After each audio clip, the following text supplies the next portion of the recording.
My topic is developing connected organizational culture between departmental silos.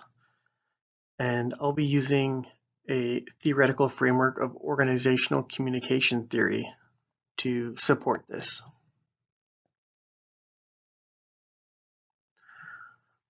Organizational communication theory, some of the highlights of it are that organizations are changing, and the communication techniques that we use are going to need to do the same to make sure that we're remaining sustainable and remaining viable.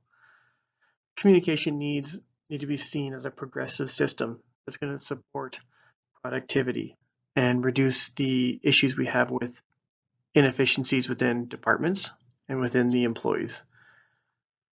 New organizational layouts, or silos, require new systems to support communication. Unlike in the past when you would have had a single workplace or warehouse where everybody was easily able to just yell from one place to another, we have systems in place where different departments need to have new systems to support each other. And with that, we have to look at the geographic challenges that organizations have as they become larger and remote work becomes more of the normal way of doing things in our world. Another theory I'll be using to support this will be the critical theory for communication. As Dietz had made very important, was something like the stakeholder democracy model, which is the idea that all stakeholders within a certain organization have to be, seen as equals. And when it comes to communication, this becomes very important. It supports communication from all levels, not just from the top down.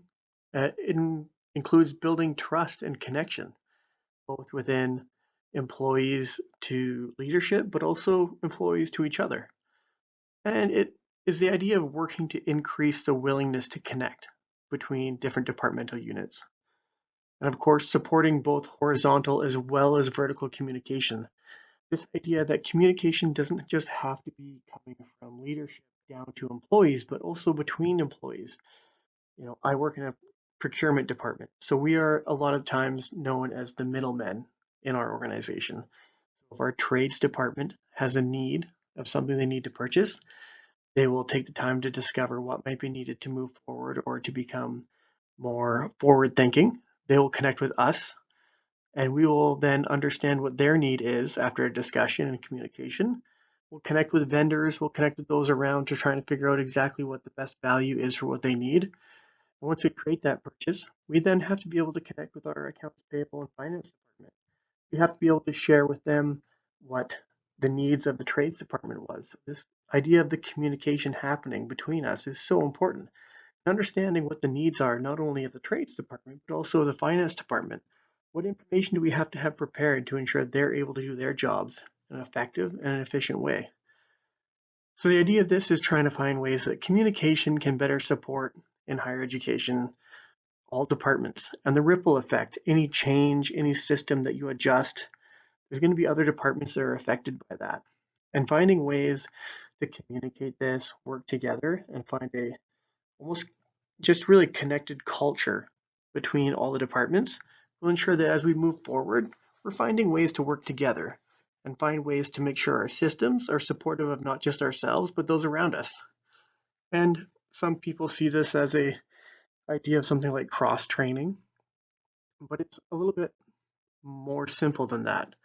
You don't have to understand the in-depth little pieces of somebody else's job, but you do have to be respectful of what they do in their day-to-day work life and understand and ensure that you're not duplicating their efforts, but also not ignoring them. Here are the references that I used for this slideshow. They'll be added as part of my topic. Thank you so much, everybody. Bye for now.